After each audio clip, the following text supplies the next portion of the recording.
Hello and welcome to Trinity Talk Live, water cooler conversation from a Christian perspective. I'm Ken Coughlin. And I'm Ben Lander. And thank you very much for joining us. We're back, baby! Woo! For this week, at least. For this week, yeah. Well, I think okay.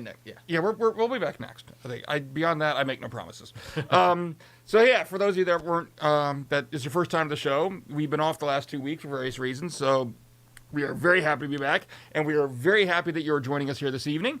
What the show is all about is summed up right there by the byline underneath us. We are water cooler conversation from a Christian perspective. As hopefully our topics for tonight will demonstrate, what we try to do is we talk about whatever people out there in the world are talking about. But what makes this show unique is we try to bring a uniquely Christian perspective to it. And I'm gonna, at this point, I'm gonna give my little spiel for tonight. Because I want to kind of, I think I want to explain what that means. What's that? Disclaimer? Disclaimer. Yeah, well, I mean, here's the thing. We say water cooler conversation from a Christian perspective, and every week I just rattle that off. It says, and we try to bring uniquely Christian perspective to it. We're going to tackle some controversial topics tonight. We're going to, because that's what people are talking about, the things that people are talking about. And I think I can speak for both of us when I say that the number one priority of the show after lifting up Jesus Christ as our Lord, Savior and Lord is to model the way these conversations can happen within a Christian context from a Christian perspective. And we try to, like I said, we try to put Christ first in everything we talk about. That doesn't necessarily mean you're going to agree with everything we say. It doesn't mean that, Ben and I are going to agree with each other. And obviously, I mean, when I say something, I think I'm right. And I'm open to somebody telling me that they feel differently, but while I certainly would like someone to hear what I have to say and say, yeah, I think Ken's got a good point there. My primary focus, more than anything, what I want people to leave the show thinking is, okay, I can see how these conversations can be had in a manner that's maybe somewhat different than the way we're seeing them play out online a lot. Right. So that's the goal, but. With that preface being said, you're invited to be part of the discussion here. We are live right now, both on the Trinity Joppa YouTube channel and the Trinity Joppa Facebook page. And while Ben and I will be discussing these issues, we'd like you to discuss them with us. And the way you do that is if you are on YouTube, you comment in the live chat. If you are on Facebook, you comment in the comment section on Facebook. And I will see them pop up here on my screen in front of us, and you also should see them pop up in that screen over there to Ben's left. Both on, whether it's on YouTube, Facebook, your comments should show up there, so other people you can share your thoughts on it. And then once we have an opportunity here in the show to break from what we're saying, we will respond, answer any questions you may have, or comments, and make you part of the discussion. So please join in. Now, one thing that is not showing up over there is because we do already have a comment showed up on that somebody commented on this video before we actually went live, and so I will. I'm going to read at least the first one. The second one, I think, was somebody trying to advertise something. I could be wrong. But Autumn Sword says, keep your voice raised on these important topics. And then encourage people to make looks like a Google search or something. It's actually an article. I did, Autumn. Thank you for sharing that. You did? Okay. I did read through it, so hopefully. Is it, I mean, yeah. It is an article. It is an article. Yeah, okay, so. Good. Well, people can look in the comments or in the live chat, and if you want to do that, you do it. I haven't read it. You have, I guess. So, but thank you very much. And I'm glad that these are important issues. And that's what we try to do. Talk about them, but be an example for people talking about them from a Christian perspective. And before we dive into our first topic, I got to share something else. Okay. So speaking of comments, for those who don't know, we recently started a new program on this channel called Trinity Tech Tour. And it's not a scheduled thing like this. This is every Wednesday. It's just whenever we get the videos done, we post a new one. We've got 2 episodes. Our second episode just dropped yesterday. And basically the premise of the show is it's just that. It's for the tech geeks out there like myself. We actually like watching videos of how people do things. Kind of behind the scenes. How do you do your live stream? How do you set up your worship team? Things like that. And so we're actually doing a series of short 5 to 10 minute videos. Really narrowing in on and showing people here's how we do things from a tech perspective here at Trinity, in case it helps anybody out there. But I got a kick out of this comment. I noticed earlier today a comment showed up on not the most recent episode, but episode 1, the one that aired a couple of weeks ago, from someone named Amare. And I'm not sure how to take it. And I'm hoping you, the theological wizard, can tell me how to take this comment. Okay. So this was in the context of the video that kind of showed how everything is set up there on the altar. So, the mics that we use, the keyboards and how everything's plugged in and all that, and even our choir loft, all right? And here's what it said. It said a real Lutheran church would have a huge pipe organ powered by a steam engine and a tall belfry with real bells and lots of bats. Bats? Yep, to consume the thousands of cicadas coming. I get the feeling we're being made fun of. Seems very tongue-in-cheek to me, very snarky. Yeah. So we are a real Lutheran church last time I checked, right? Yeah, I'm kind of trying to, I'm in the same boat as you, trying to, definitely seems... It seems snarky. Maybe I'm wrong. And Amari, if you're watching and it wasn't meant to be snarky, comment in the live chat. Explain it to us, because that was my thing. I think we're being made fun of, but I'm not quite sure if I'm getting the punchline. And I was hoping you could help me out there. I'll have to chew on that for a second. All right. So anyway, so just like Amari, if you have a comment, join in. We'll talk about it. You can be part of the show. So thank you very much. With that being said, let's get started. We got 5 stories we're trying to get through today. Ben, what's our first one? All right, starting us off with a not controversial topic at all. Now, actually, this pertains to, it's not any one particular article that we'll be referencing. I think when I sent you a list, there was like at least 5 articles on this. I think I printed out even more after that. Yeah, there's additional ones. But this all centers around what was recently passed in the House called the Equality Act. And what that is it passed through the House of Representatives in a 224 to 206 majority lead. And what the Equality Act is, it's a addendum or it's an addendum to the Civil Rights Act of 1964, or amendment, sorry.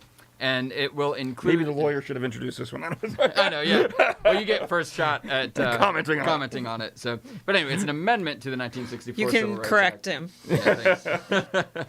I will when it's my turn. In addition to that act, it's also including anti-discrimination against sexual orientation and gender identity on the list of protected classes for public places, education, and employment specifically.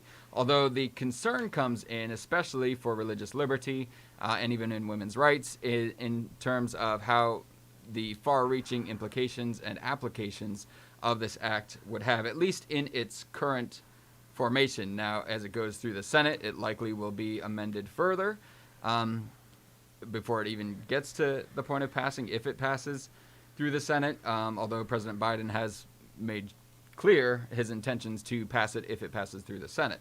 So really it seems like the big hang-up here is whether or not it passes through the Senate. But the concern is that it specifically carves out an exemption that it can't be challenged, at least to my understanding, via the 1993 Religious Restoration Act. Religious Freedom Restoration Act, which allows religious organizations to challenge certain laws that would discriminate against religious freedom and the practice thereof. And this ties directly into this. Case in point, in the House, I don't know if you saw this, but a senator from Florida, I believe, raised objection to this bill, quoting from Scripture, quoting from the Bible, in terms of marriage and sexual identity. And Representative Jerry Nadler's response to that was, Senator, it is of no concern to this Congress. Whatever one religion espouses as the will of God is of no concern to this Congress, which kind of sums it up right there in terms of the thought process behind this act. But as the lawyer, I'll allow you to weigh in here.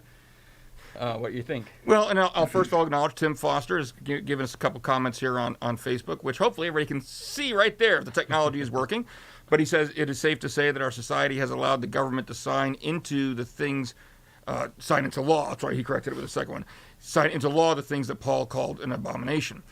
Let me start out generally my thoughts about this. And to be fair, this has not passed, like you mentioned, this isn't law yet, right? This has passed one house. We have a bicameral legislature. It's got to pass both, and then it's got to be signed into law by President Biden. But of course, he's already said he would sign it into law. Yeah. So I kind of philosophically see this law as it's currently exists in its House version as kind of a symptom. And it's a symptom of what's happened in our country and the divisiveness in our country and how politically polarized we've become. And I think that some of those comments you were just talking about kind of illustrate that. Because, look, and I'm just going to speak for myself here, and none of the opinions expressed in this show are necessarily the opinions of Trinity Lutheran Church. There's certainly Ben and Ken. Disclaimer. There's a disclaimer. My personal viewpoint is if you want to pass a law that says, in general, as a general principle now, we'll get into the specifics in a minute, that someone shouldn't be able to be fired from their job because of their sexuality, sexual orientation, or because they identify as X, Y, or Z, as transgender, whatever it may be. If somebody's working as a custodian at, the Parks and Rec office or something like that, that should have nothing to do with it. I mean, if whatever they're doing has absolutely nothing to do with their job, then yeah, they should be. I think they should be. I can get on board and I can understand, talking about empathy, some of the frustration people feel when they say, "Look, this criteria that you're using to terminate me has absolutely nothing to do with my job performance. You shouldn't be able to discriminate me based on those grounds." All right, we can have that conversation. The problem comes into play when we become so polarized politically that our attitude is, even if the other side might agree with that general principle, and I think you could get a lot of Republican support for that general principle, frankly, we don't even want to listen to their specific, but let's just think about, not us getting out of the nitty-gritty specifics, and think about the consequences if we just pass a law that's this broad, this sweeping. What are the secondary consequences of that? We have some concern about the secondary consequences of that, and the attitude is we don't care. And that's the problem. And I do think this is going to be worked out in the Senate because of the filibuster and all that. Honestly, because you're going to need 60 votes to overcome a Senate filibuster, and I don't think they're going to have it without making some amendments. Now, am I concerned about it if it were to pass in this current form as a Christian? Yes, I am, and it boils down to the distinction between the Religious Freedom Restoration Act and the First Amendment. A lot of people, might think, well, what's this Religious Freedom Restoration Act? I know we have a First Amendment right to the free exercise of our religion. Yes, you do. But the Supreme Court a while ago made a decision. This is what the inspiration for the Religious Freedom Restoration Act was. They made a decision that said, look, if the government passes a generally applicable law, in other words, if the law isn't targeted at limiting your religion, all right, but it's a general application, and then as kind of a side effect of that, it happens to affect your religious practices, well, then that law is still good, and your religious freedom doesn't trump that. And the specific context, lest anyone start saying, oh, we're such a Christian nation, the Religious Freedom Restoration Act was just to try to favor Christians.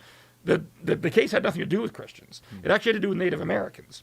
And it was Native Americans who were terminated from their job because they tested positive for a hallucinogenic drug called peyote, which was part of one of their religious rituals. And the Supreme Court said they can be fired for that. They can be fired for that. The First Amendment does not protect them. The Religious Freedom Restoration Act then got passed to say, no, the standard when you're looking at these religious claims is not just, is it a generally applicable law? It's going to be something called strict scrutiny, which is a much higher standard that the government needs to meet in order to limit something that's going to limit your religious practice. Not to say it's impossible, but it's a lot higher burden for them to prove than just this generally applicable law stuff. Now, why is that a concern? Because that requirement that the government meet that higher standard is not under the Constitution. The Constitution only requires this lower standard. That requirement for that higher standard is just by statutory law, which this current version of the Equality Act explicitly and clearly says is not a defense to claims, a response to claims made against you under the Equality Act. Which seems targeted. Yeah, I mean, it's very clearly saying the Equality Act trumps the Religious Freedom Restoration Act. So as a practical matter, what that would mean is that that whole higher standard disappears if there's any law like the Equality Act that's generally applicable, that doesn't say, well, only Christians have to abide by this or only churches have to abide by this, then First Amendment's not going to be a defense. What does that mean? So I do share in some of these authors' concerns. If you've got a church, for example, that does not believe that certain behaviors and certain lifestyles are biblical, all right, and they have a pastoral opening. I mean, I think it could arguably get to this point. Yep. They have a pastoral opening, and somebody's applying for that pastoral position and doesn't agree with that theological point, then under this law, they say, look, it's a generally applicable law. It applies to everybody. Sorry, church, you're violating the law by refusing to hire somebody who doesn't agree with you on that. And that's where I think there is a danger in it, and I do have an issue with it. And I would agree with that, and not only even just in the hiring and firing of staff, even ministry, because that obviously could have far-reaching effects there, but even in that it seems to, correct me if I'm wrong, it seems to reclassify religious institutions as public accommodations, and therefore there's a lot of other implications to that, such as bathrooms, allowing... Yes. Well, because legally, churches are public accommodation. A public accommodation legally is basically anything that opens itself up to the public at large. So a movie theater, for example, sore point right now, I know so many of them aren't open, but a movie theater that says, you come buy a ticket, you're welcome. You come on in, all right? It's open to the public in general to come on in. That's a public accommodation. A private club that says, no, you have to apply for membership before you're allowed in is not a public accommodation. Right. The nature of the gospel is we kind of have to be a public accommodation. You want to come in, come on in. So, yeah, that is going to be a potential issue there. So it falls under that category of a general law of public accommodations, which the church happens to fall under. Therefore, it doesn't have to necessarily discriminate against churches for them to feel this backlash. Just like you're saying, for example, hiring somebody, requiring even to be a professing Christian to be hired by the church, which is conceivably could happen. Yeah, I remember we were discussing, there were a couple Supreme Court cases last year, and I can't remember, they had to do with like Christian schools and things. And I know there was one decision that came out that everybody thought the sky was falling, and that this meant that they were going to open the door to forcing churches to have to hire people who they didn't necessarily agree with theologically in that regard. At that time, I said, hold on, there's another case coming down, had dealt with something called the ministerial exception. And I said, this panic is not warranted right now. That's not what that case does that necessarily meant. Wait till the new one comes down about the ministerial exception, and I believe that it's all going to be clear that if it is a ministerial employee, you're not required to do that. And I was right. That is what happened there. I feel differently about this because there seems to be no exception. It's very clearly saying you can't use the RFRA as a reason not to comply with the Equality Act. And don't get me wrong, in certain, and I've been on, and some people probably disagree with me on this one, but in certain things, I think even churches should comply with this. Like I've said before, if the job you're being hired for has nothing to do with that, if I'm hiring someone here to come clean the bathrooms on the night shift, all right, then if they don't comply, don't live a lifestyle that's complete in compliance with every single thing that the church teaches, personally, I think they should still be able to keep that job. I think and you may disagree with me on that, but that's kind of where I come down on it. But when you get, the higher up the ladder, so to speak, and you start getting into positions that are ministerial positions, and that includes things like teachers at the school, things like that, then yeah, you should, and you as a church, be able to say, look, you've got to agree with us doctrinally in order to hold those certain types of positions. And I think that this law, as it's currently phrased, does put that in danger. How does that apply to volunteers then? So say you have volunteer Sunday school teachers. Can you hold them to a standard of, under this Anti-Discrimination Act, you're not hiring somebody. This is a public accommodation. Anyone can volunteer. Well, but it's not. That's not the case, because it's not true that anyone can volunteer. First of all, you need to pass a background check. I mean, Okay, well, and, yeah. and we do have, and we don't just say it's not the same as coming to worship. In other words, you come to worship, it's literally come in the door, you're welcome. Come and have a seat. We do screen, and there's legitimate reasons to screen Sunday school teachers, one of which being, if you're going to be teaching, then you're acting in a ministerial capacity. You're not a ministerial employee, but you're certainly acting in a ministerial capacity. Whereas I wouldn't have the same scrutiny over the people coming in to volunteer at the food closet. Yes, and the other thing is, understand that as a volunteer, and I hate to put this, but as a lawyer, I would always sit down with people who would come into my office, and they'd always say, I've got this great case, and this person did such and such wrong to me. And even if they did, sometimes, it's like, let's say somebody got fired, and they thought they were wrongfully terminated. Actually, a lot harder to prove than people think. But they say they thought they were wrongfully terminated. But the very next day, they got offered another job that's making twice the salary they got in the job they were just fired in. They come into my office and they say, look, I got wrongfully terminated. And I say, you're right, you did. What are your damages? In any case, there's two aspects. There's what's called liability. Did somebody do something wrong to me? And there's damages. What harm did I suffer as a result of it? And lots of times you may have great liability, but if you don't have damages, I'm still not going to take your case because there's no money in it. It's going to cost you more to pursue than you're going to get out of it. You're going to go to court and get a jury to award you $1, Volunteer is the same kind of thing. I mean, if you're just denied a Sunday school teaching position as a volunteer, even if you could try, and I don't think you can, but even if you could try to argue there's some liability there, what's the damage? Yeah. Right. That's why these things really focus more on employment situations. Gotcha. So yeah, it makes sense. Thanks for clarifying that. The one quote that I wanted to, because I think we don't want to create the impression that it's just a evangelical issue or just a Christian issue. It extends into other religions, and even not just religions or religious institutions, but women's rights is another big stymie for this bill. What we talked about before with the inclusion of transgendered males, biological males who are transgendered and being included in female sports, for example, having an unfair advantage in that. And so this would, again, kind of codify into law that they can't be discriminated against, even though before what we were talking about was just a, I forget the word that I'm looking for, mandate, basically, from President Biden. But one thing I wanted to executive order. Thank you. You're welcome. That's the word I was looking for. Sorry, I didn't know where you're going. You could have been trying to think of the word carrot for all I know. Executive order. But this one was actually by a rabbi. Rabbi Avi Shafran stated the obvious, that no religious American of goodwill wants to see gay or transgender people threatened in any way. I think we can agree with that. Yes. He said, however, millions of religious Americans of goodwill have deep faith-based convictions about marriage and sexual identity, including, for example, that marriage is a holy commitment made by a man and woman to each other before God, that the Creator bestowed DNA and morphology as the only arbiters of gender identity. By vilifying those ideas, the Equality Act would vilify all who hold them to be true.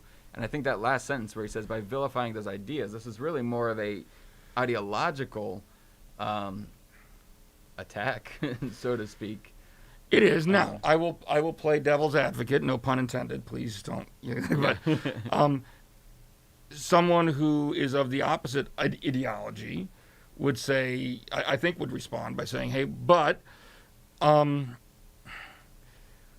if you don't make these accommodations, then it's not fair to me that my ideology is basically the one that's being suppressed.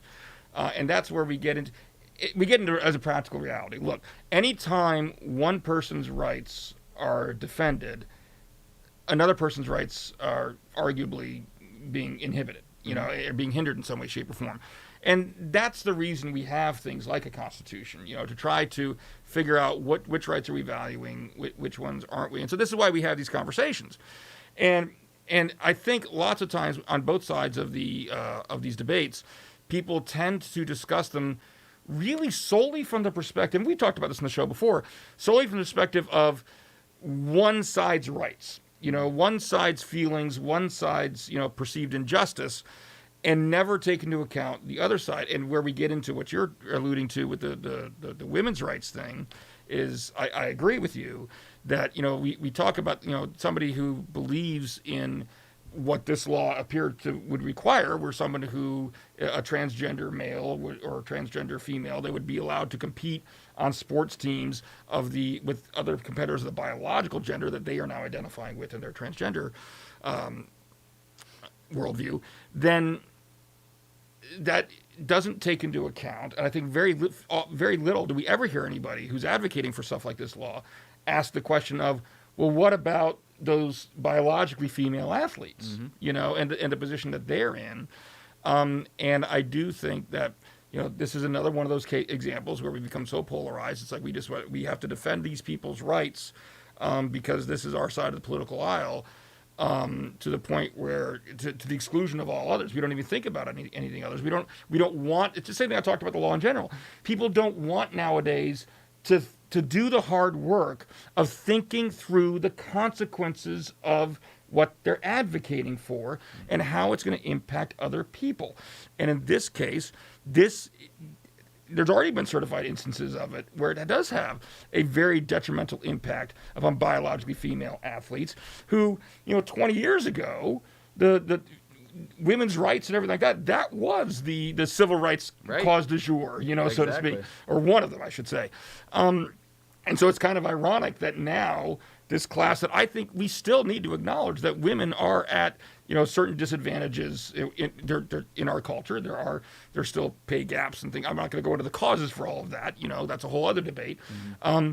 But there is still, women are sexually harassed, Sure. And so there are, just to use one example, and so there is still a reason to protect them and to look out, and that sounded kind of patriarchal. What's the word I'm looking for? Patronizing, maybe. To uphold their. Yeah, but I'm afraid I came across there as like, well, I'm the good man who's out there to defend all the women. That's not what I meant. And if I came across that way, I apologize. I'm just trying to say that there's legitimate reason that the fact that the women's rights movement addressed some very real concerns that we shouldn't brush aside at this point in time. That's all I'm trying to say. Yeah, and that's why I like your example of what are the damages, right? When we hold up one side's perceived injustice to the exclusion of the other, well, what are the real damages? And I think here in this case, especially for women's rights, there are real damages that we've already kind of seen some of them suffer. And I think that, and another thing that kind of goes along with that as far as injustice and perceived injustice is a lot of times we conflate the ideas of injustice and discrimination. We conflate those two words to mean virtually the same thing, but discrimination at its core, you and I discriminate on things all the time. It's impossible to have an anti-discrimination law because in order to really have no discrimination whatsoever, you have to eliminate all choice whatsoever. Right. So that's all that discrimination is. We make choices on where we shop, what we eat, what we watch. We discriminate on those things all the time. I discriminate against mashed potatoes in favor of my wife's roasted potatoes. They're really good. There you mashed go. potatoes, no, they're not. Hate them. But that's kind of the slope that we're seeing is to eliminate all discrimination would be to eliminate choice. So I don't even know if it's that sustainable of an argument. Well, it's not that you want to eliminate unjust discrimination. Exactly. That's what you want to eliminate. And in a fallen world with fallen humanity, are we ever going to achieve that goal? No, because we're all fallen people, and but that's why we look forward to the next life. And anyway, we have been talking about this one for a whole half hour here, so we got 4 more topics to move on to. So let's jump out of the frying pan and get into the fire, shall we? And move on to story number 2, which, if I'm remembering correctly, I'm supposed to introduce this one, right? Yes. So, as anybody who's a regular viewer of the show likely knows, Ben and I are big Star Wars fans. We watched what is the latest you ever watched an episode of The Mandalorian?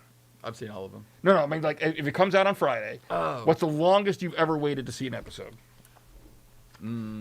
Probably the weekend, like Sunday morning, Sunday afternoon. Yeah, pretty much. I mean, we're big Star Wars people. Matter of fact, the very first show we did in this new format, do you remember? It was when the last episode 9 came out. Yeah. And we were talking about that.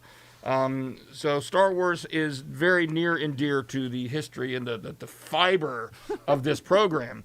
We're both fans of the show The Mandalorian. For those of you that aren't familiar with it, it's a show that's had 2 seasons now on the Disney Plus streaming network. Basically, kind of a space western, I guess. And it's got some old samurai film influences in it in there too. It's kind of neat. There's an actress by the name of Gina Carano.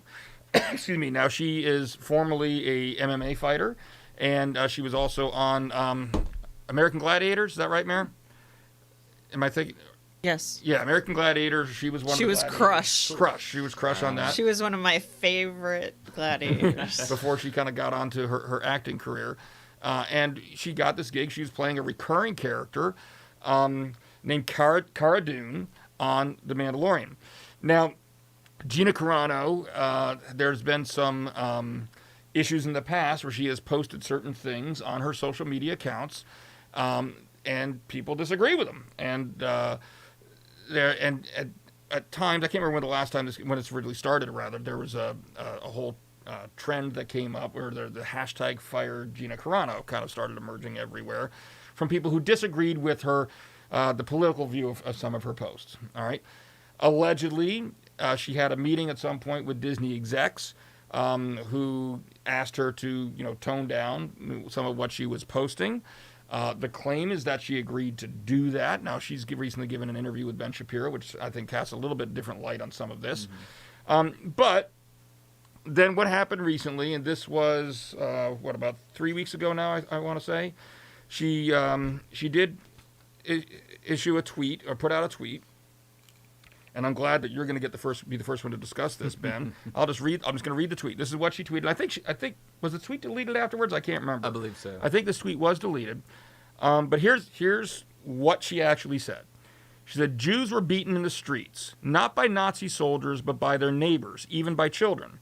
Because history is edited, most people today don't realize that to get to the point where Nazi soldiers could easily round up thousands of Jews, the government first made their own neighbors hate them simply for being Jews. How is that any different from hating someone for their political views? That was her tweet. Now, in response to that, Disney, and I get the impression that they were asked this, and I'm trying to find out exactly. Oh, here it is. Disney, a Lucasfilm spokesperson issued a statement. It says, Gina Carano is not currently employed by Lucasfilm, and there are no plans for her to be in the future. Nevertheless, her social media posts denigrating people based on their cultural and religious identities are abhorrent and unacceptable. And it also came out that her agent also fired her. So, while I believe the official line, so to speak, is that she was terminated as a culmination of multiple social media posts.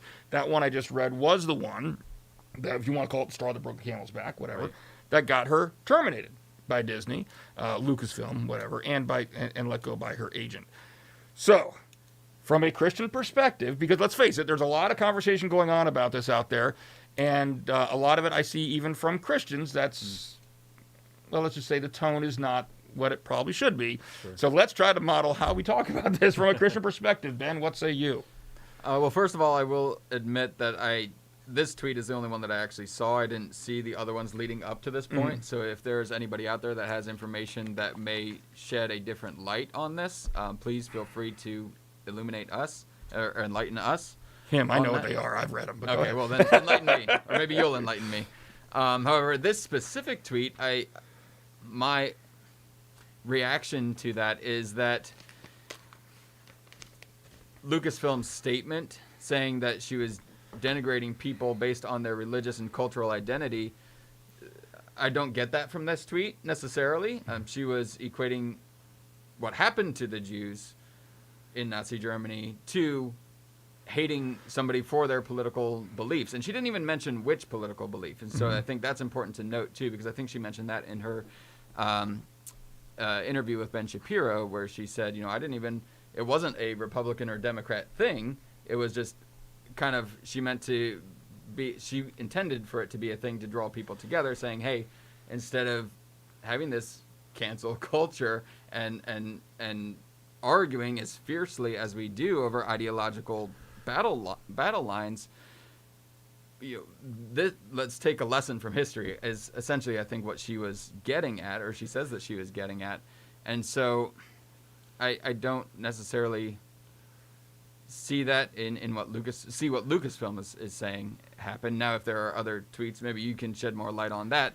From a Christian perspective, I think, well, we don't live in a cultural vacuum. I think we've shared that before. So I think we do need to learn from history, because if history doesn't have meaning, then faith doesn't really have meaning, because God has interjected himself into human history. That's the whole point of the gospel, that God came in flesh into human history. God, who exists outside of time, outside of history, made a mark on history as a person, the person Jesus Christ, to forever change, how we relate to him. And so, and the Jewish people and tradition, that they played a big part in that, of course, as we know.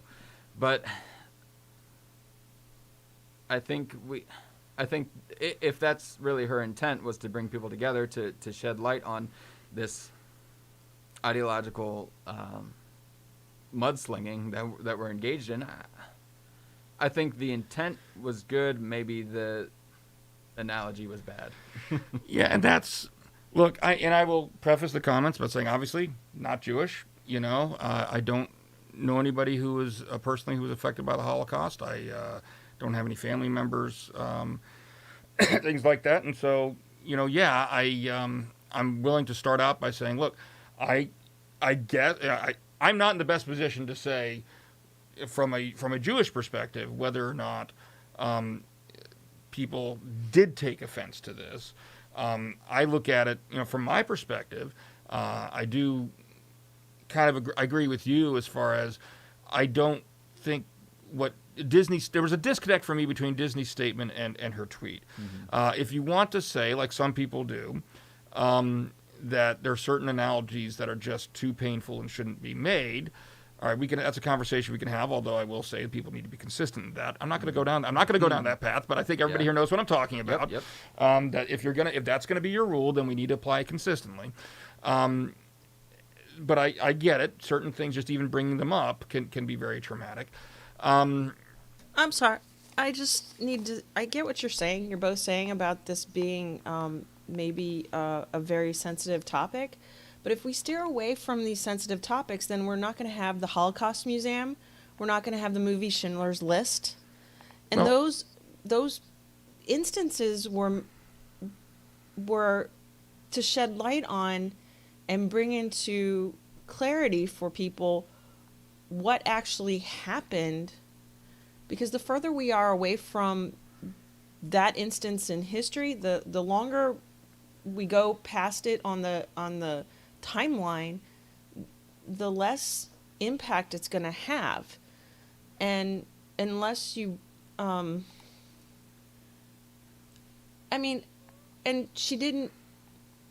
she's right, she didn't say any one political view. We're at each other's throats as a country. We're at each other's throats. Well, and I would hate to see that cause us being at each other's throats this badly lead us down the path of another instance of a Holocaust. Well, and there's a balancing act here. First of all, I don't think anybody's saying, and I'm certainly not trying to, I hope I'm not being understood to say that we should just ignore these historical events. Absolutely not. And I agree with you, Mary Kay, in that regard, that movies like Schindler's List and things like that absolutely do help. I mean, look, there are Holocaust deniers out there. I am not one of them by any stretch of the imagination. And I think we do need to have that brought out to our attention so that, like you say, we can learn from history. What I'm trying to say, maybe this is a better analogy, I guess, to make of it, is suppose you have someone who has been through something particularly traumatic, the loss of a loved one or something like that, and someone who has not been through anything even closely resembling that walks up to them, and it's the instinct a lot of us might say, a little tagline, okay, hey, I understand what you're going through, and the response is, no, you don't. No, you don't.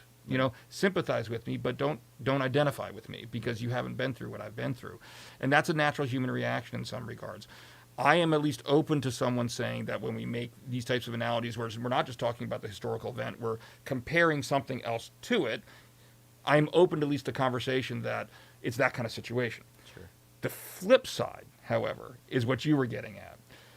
You can't, and I'm not saying whether this is one of these situations or not, but the fact of the matter is, if you don't learn from history, you're doomed to repeat it. So if you have a blanket rule where you're never allowed to make those comparisons, then that would literally prevent you from making that comparison when something like that really is happening. And arguably, it causes that rift to divide even further because it's policing. If you're not allowed to say something, that's an assault on speech and thought, right? So Yeah. sorry. No, that's fine. And so that's kind of where I can... There's a danger to taking that rule too far. And so this just kind of gets to what my recurring theme on this, I guess, is just empathy. Empathy. Doesn't mean you're going to agree with someone, but if someone's going to come to me and say they were offended by this, well, I personally think there is a disconnect between, like I said, what Disney was saying and what she actually said. You know what? I'm going to listen to you because I haven't been through what you've been through. I get that. I don't... At the same time, though, you're right. I don't think there was... From my perspective, reading what she wrote, there was nothing in there that I saw, and I've misplaced where I put Disney's statement on it, or Lucasfilm's statement on it, where she was, that seemed to me like she was in any way trying to denigrate people based upon their religious or their cultural position or anything like that. You want to say she shouldn't have used that analogy? We can have that conversation. But then again, that's where we get to. There's a danger in that. Mm-hmm. One thing that I want to hit on, and this is a common response that I have seen to this, and a lot of people. As a matter of fact, I'll give him a shout out. It's it's a YouTube channel that I like. That he doesn't need my shout out because he's got like 200-something thousand subscribers, and we're just over 1,000. But John Campea he's a movie commentator that I watch. He and I don't really necessarily agree politically on a lot of things, but he doesn't get political on his show because, to his credit, he's like, this is a show to talk about movies. You know, that's what I want to do. He's also Canadian. What's that? He's also Canadian. He's also Canadian, yes. But he says, movies should be able to unite us no matter what our political beliefs are. He felt kind of like stuck between a rock and a hard place on this one because this is a political issue that directly involved, with the topic of his show. But he's one of the ones to raise this, and I disagree with it. But here's a common refrain that I've seen a lot, and the refrain was this: it's Disney has the right as a company to control its public image, and they do. I agree with them on that. Disney has the right. So if Disney wants to tell their employees not to do X, Y, and Z, because if you do X, Y, and Z, that's going to impact our public image, and then said employee does X, Y, and Z anyway, then does Disney have the legal right to say, you're out of here?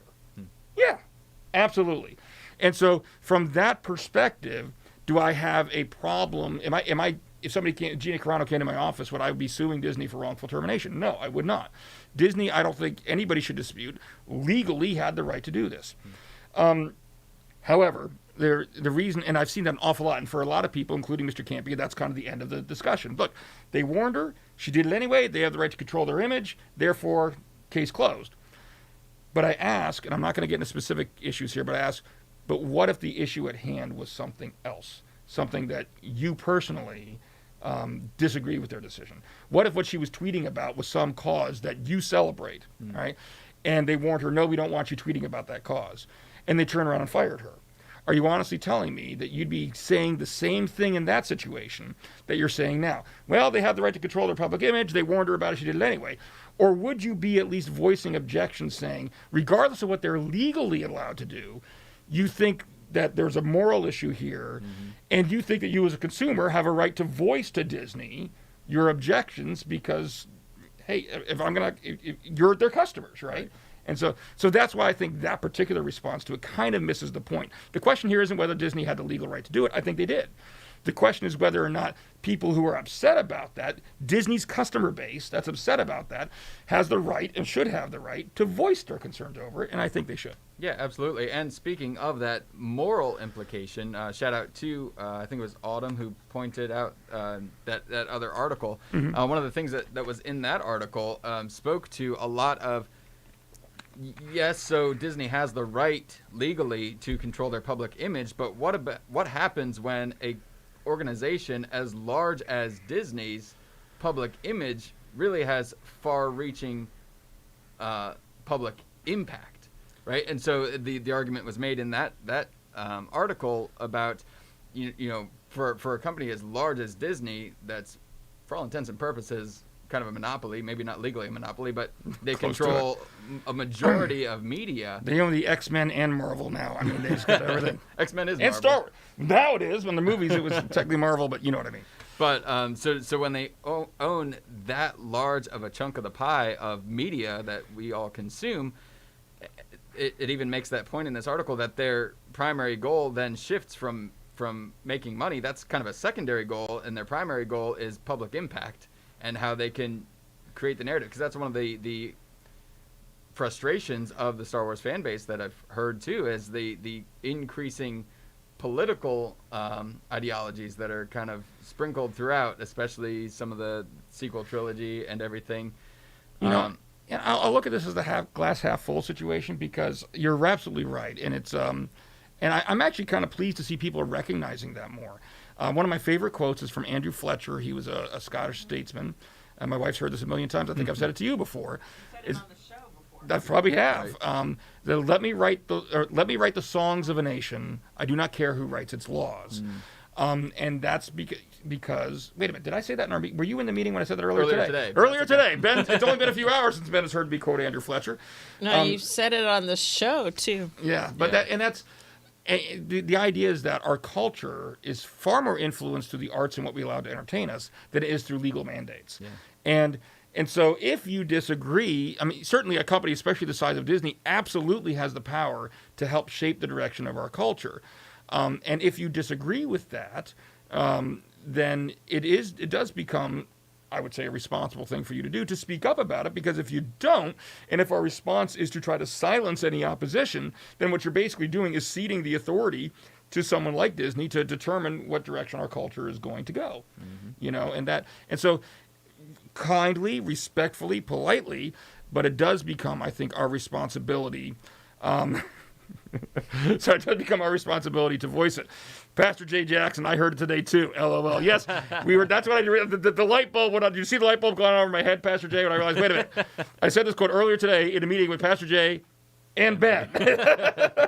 I just realized it. But I mean, it's a valid point, and so I do think that's why I just get to the fact that Disney was legally allowed to do this, and I think we can all agree we should all be able to agree they were legally allowed to do it, doesn't answer the question. And it's because of that influence that they can have, that you're pointing out, that I think when people disagree, then yes, they should be free to speak out. Now, and that, I'm a big fan of the marketplace of ideas. And so I want people, whether I agree with them or disagree with them, I want them to speak out. And you know what, if I disagree with you, you know what I'm going to do? I'm not going to try to silence you. I'm going to try to talk. I'm going to give you my view. And I'm going to add to the marketplace of ideas rather than subtract from it. Yeah. That's, generally speaking, that's my philosophy. Absolutely. And I like your just kind of adding on to that. I know we were kind of running we knew these first two topics were going to be the big ones. So, yeah. But I liked what you had said earlier, too, about having the same principle and applying it equally. Right, if that's going to be the standard, you got to apply it equally. Right.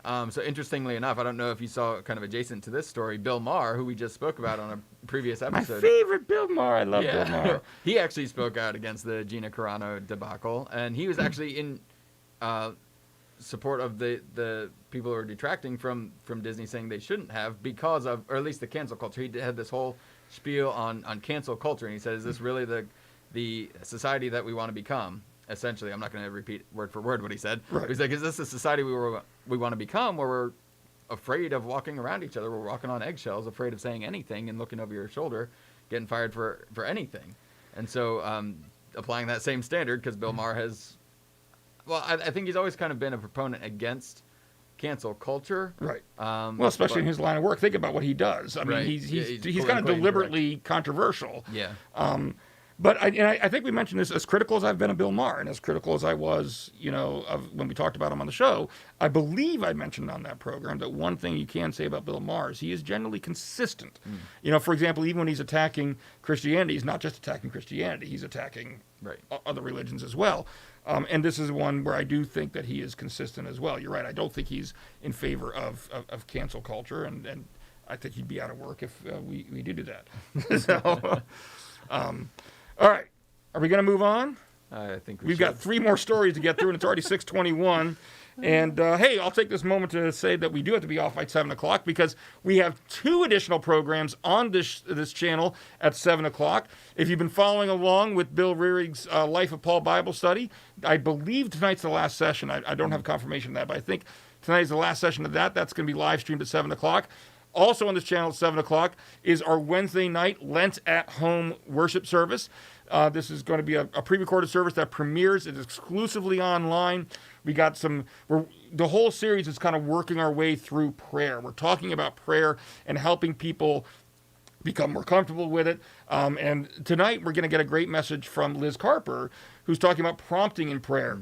What are the types of things that actually motivate us to prayer, and how can we, how can we kind of get that motivation? Where should our motivation be? Things like that. So it's a great time. We got some great worship music and everything like that. So stay tuned on this channel. If you're on Facebook, go over. It's only going to be on YouTube. So if you're watching us on Facebook, go over to YouTube. When we're done, 7 o'clock, both of those programs will be airing. So got that out of the way. I don't have to say it at the end of the show.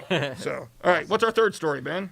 All right, our third story, shout out to Allison Mayer. She sent this to Ken and I as a topic to potentially discuss. We apologize that it took us a couple weeks because we were off the air. We weren't here. Yeah, well, it's just, But we are going to discuss this, Allison, so even if you're not on tonight, we'll mention it to you, and you can watch this later on. You just can't comment right now. But if you are on, comment. But anyway, she sent us this article. It's from, this one comes from reasonstobelieve.org, where science and faith converge.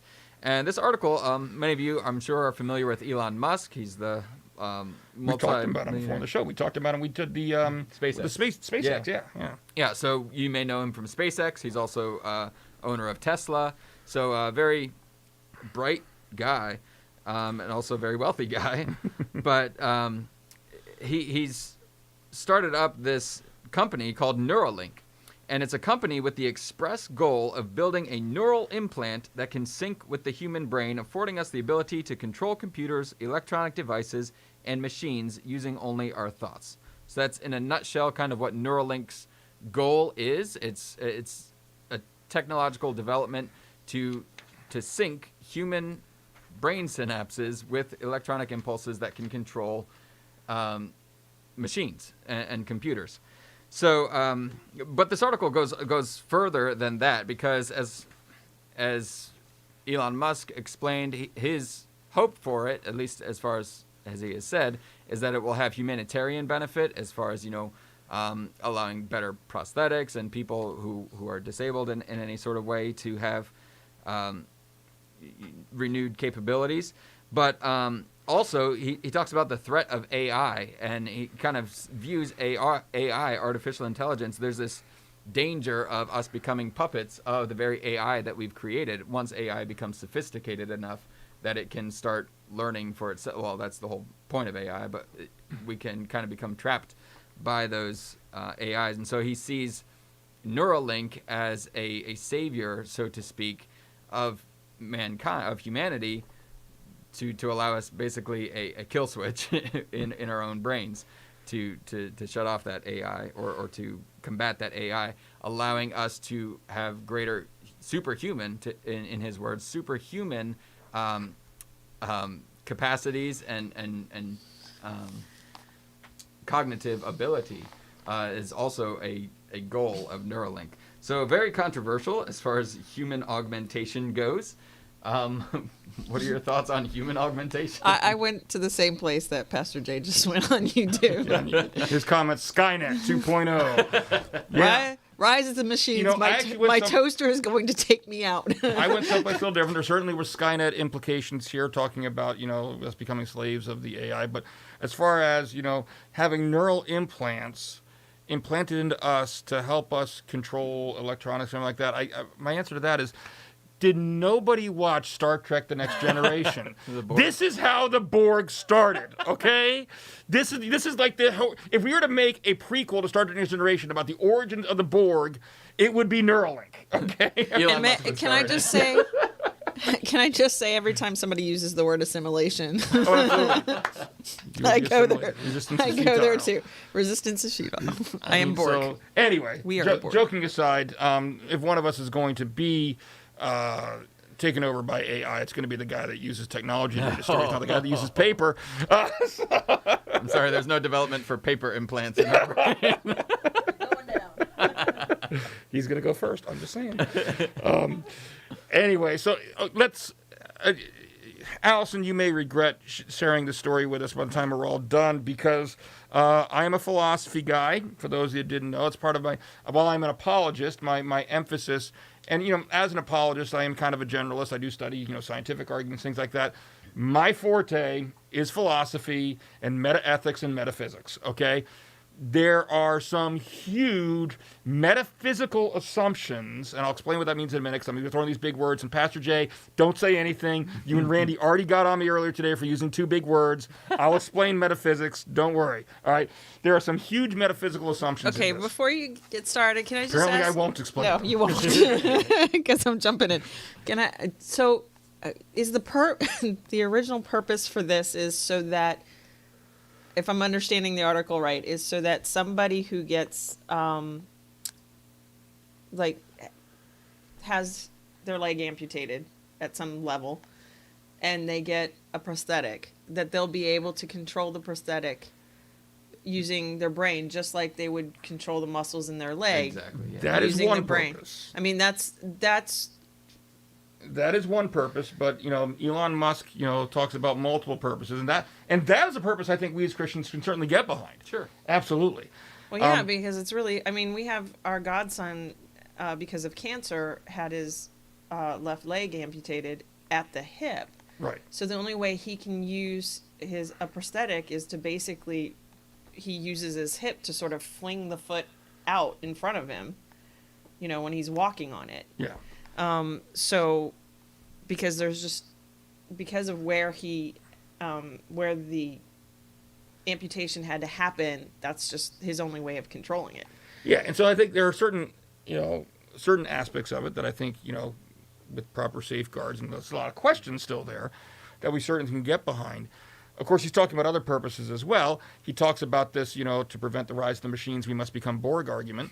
But then he also talks about, and this is where we get very interesting towards the end of the article, he talks about maybe getting to the point where we can implant our consciousns into a machine, right, and therefore, in essence, essentially have eternal life. And this gets into Captain America, was it the Winter Soldier, where they had Zola. Arnim Zola, yeah. Arnim Zola. It was his consciousness Zola. in the computer, right.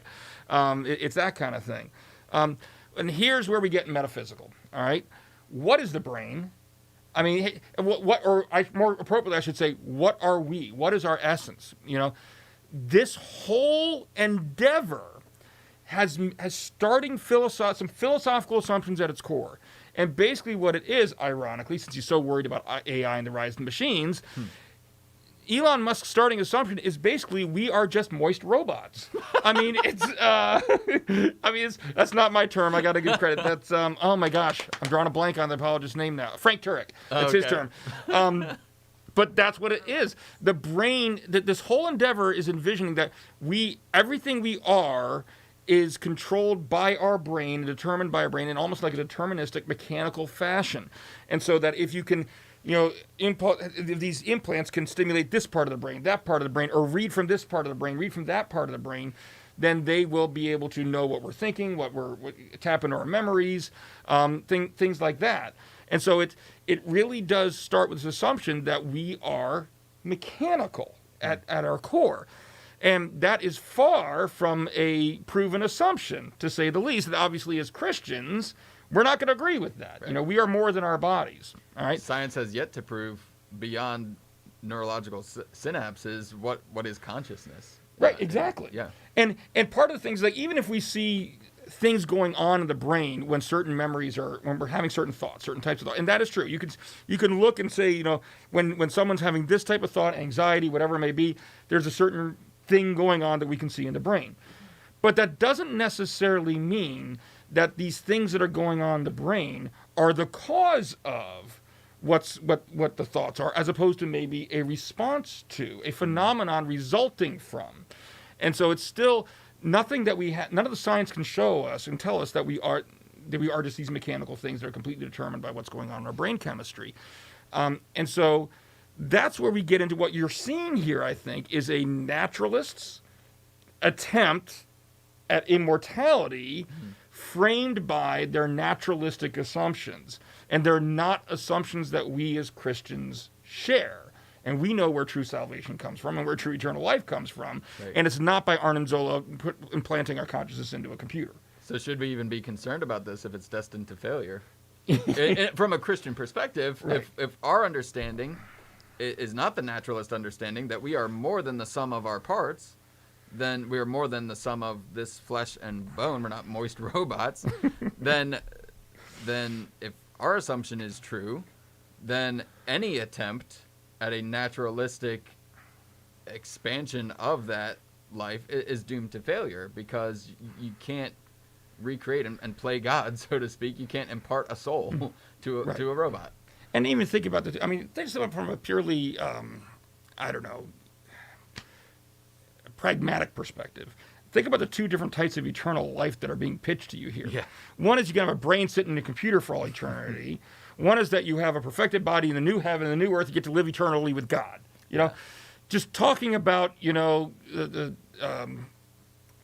Pascal's wager, the new form of the new Pascal's wager, we'll call it. Which one of those seems more worthy of pursuit to see whether or not it's got weight to it? You know, absolutely, seriously. So. So yeah, that was my big thing, and there's all sorts of other things we can go into. Like I thought, it's like, well, you have a Neuralink. We've got hackers today that are hacking into computers. What's to stop someone from hacking into my Neuralink and controlling what I think? Yeah. All sorts of practical dangers occur to me. Or tracking you, or putting a miniature explosive in there, putting the serial number 666. I'm sorry, I knew we had to go there. Yep. Somebody out there is reading this story and thinking this is the mark of the beast. Right. I know they are, but anyway, so. Yeah, but the underlying philosophical assumptions of the whole endeavor are inconsistent for that goal, this eternal life goal that he's talking about. Not necessarily the prosthetics and things like that, sure. But for that goal and that purpose, the underlying assumptions are certainly inconsistent with Christianity. Yep. So, agreed. All right, next story. Is it my turn? It's my turn, right? I believe so. Yeah. So our next story, this is one, I don't know what outlet we got this one from off the top of my head. Churchleaders.com. Churchleaders.com.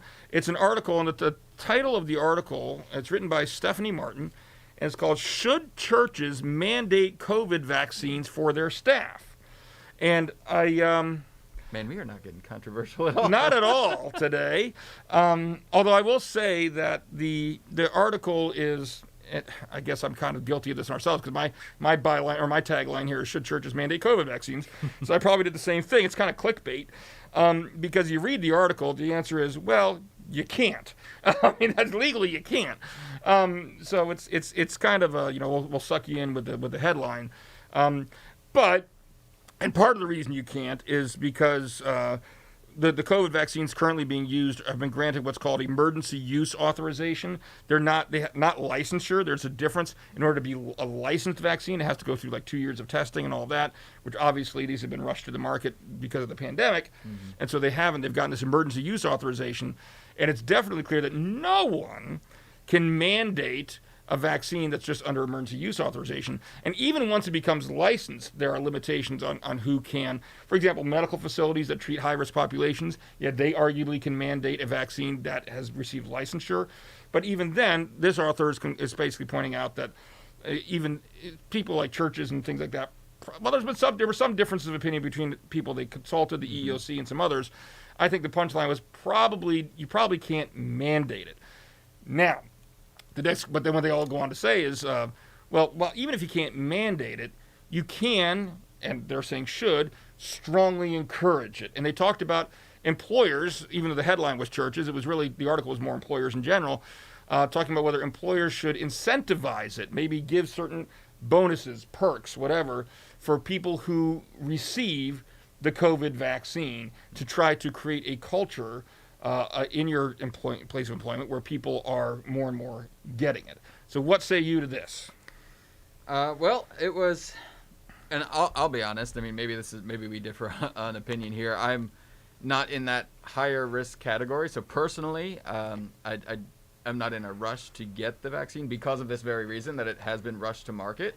And so because it is under a emergency use authorization, I prefer to wait until it's been licensed. So you really don't want Pastor Jay commenting right now that we're mandating all ministry staff to get it, right? Well, you can't. We just talked about it.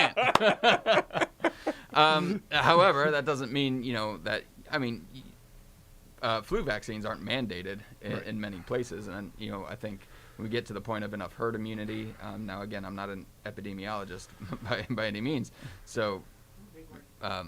See that? I'm not the one using the big word this time. He did it. Somebody who specializes in epidemics. But my understanding of herd immunity is that, COVID kind of will go by that side of just like a flu shot kind of thing. And so I'm kind of that camp of I'll wait. Now, I know there are other arguments out there to say we shouldn't take the vaccine at all. And so we can get into that. However, I think, and I'll toss this back to you, for the sake of argument, although, since you brought up the 666 last time, and I know this argument's out there, so we want to maybe kind of get ahead of that, is, maybe we don't necessarily think that, or I'll share my opinion, but I don't think that the vaccine is the mark, but is it conditioning us to take the mark? If a mandate, if there are even strong incentives to say, oh, well, you can buy and sell here if you have the vaccine, does that condition us down the road? You can buy and sell here if you take the mark. Does it? Well, I mean, we talked earlier tonight about how, cultures can be influenced. I don't think, cultures aren't as influenced as far as conditioned through mandates as well as they are through things like the arts and things like that.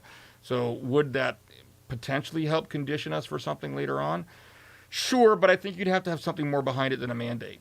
I don't think, if it's just a matter of the government saying, well, in order to do X, you have to get this vaccine, I think that government in our culture, in our American culture, would receive an enormous amount of pushback, and I don't think they'd be able to follow through with that. I just don't. And so I don't necessarily think a mandate alone is going to lead to that cultural conditioning, simply because I think if all you do is try to require it, you're not going to get the response you want. You're going to get a lot of animosity directed towards you for doing that. If you were to accompany that with some kind of public relations campaign where you get a whole bunch of, celebrities, because we always love to do, Hollywood knows everything, put a bunch of actors on the screen, everybody's going to believe everything they say. And you start to create, you tell stories, things like that, where then you could see that. But I really think that's kind of, it's more subtle than that, than just a mandate on that.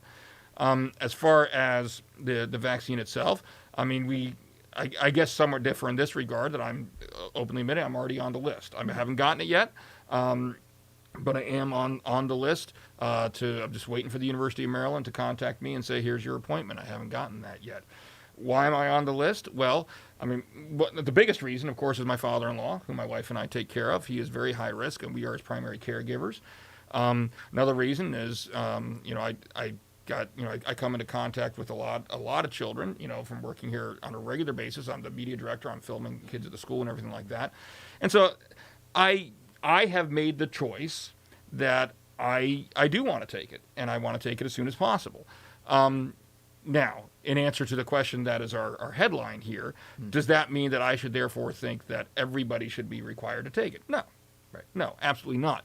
I will say this, and it's the same overarching theme we have preached on this show over and over and over again.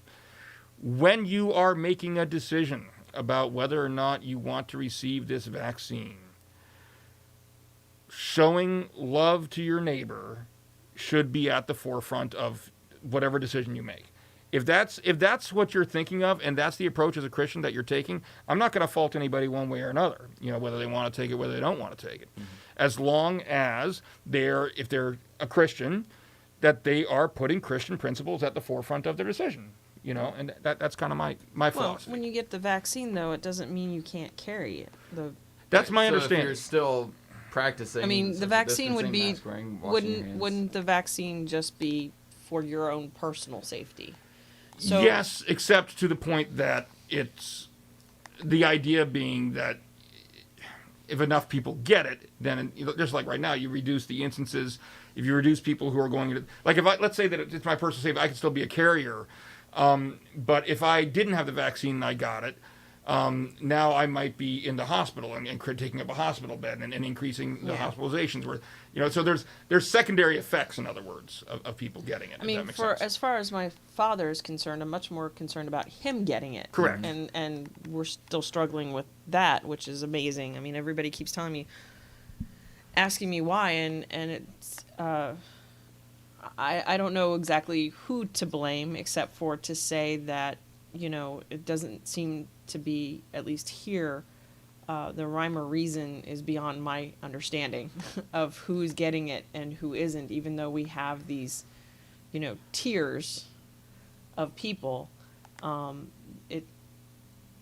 There are places that seem to be taking it upon themselves to call people they know are in those groups and say, hey, we have a vaccine for you. And then there are places that, you've got to seek it out if you're in one of those groups and you're still struggling to get that appointment. For me, as a teacher in our school here, my hope is that if I'm vaccinated, then I'm less likely to get it myself, and therefore will help stop, hopefully, the spread somehow amongst any of our children. Well, I also think of other. I mean, look, I thank God every day. I can't believe how lucky we have been. I mean, COVID's been going on for a year now. Mm-hmm. Really, it's been a year. Yep. Mary Kay and I are out there, especially her, out of the food closet. I've been here working with the school in session all the time, and I mean, I have now been tested. I've received 4 COVID tests, 4 negative tests since this whole pandemic began, and my wife's received 3.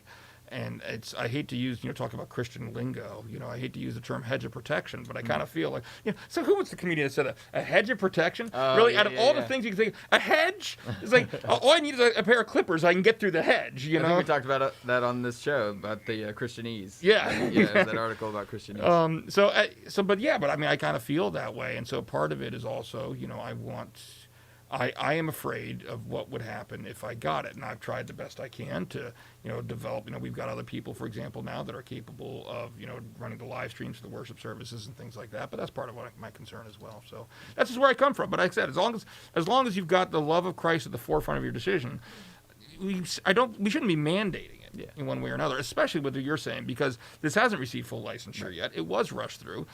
I mean, all this, some people are going to have different levels of confidence in it. I get that. But I do think that we also need to not be overly critical of people, like you said, there's some people saying we shouldn't get it at all. Pastor Jay asked me if I'm a hedgehog. But to that point, though, I think, and we've also been blessed in our faith community that we haven't really had an outbreak, so to speak. We've had people get people it. who have gotten it. People got it, right? And we've seen some have very mild cases. Case in point, had a very mild case. Right. But we're very blessed in that regard. And then other people have had more severe cases. But overall, I think that we have been blessed. And that back when we started talking about this, back when COVID first became a consideration, we were preaching out of love for your neighbor.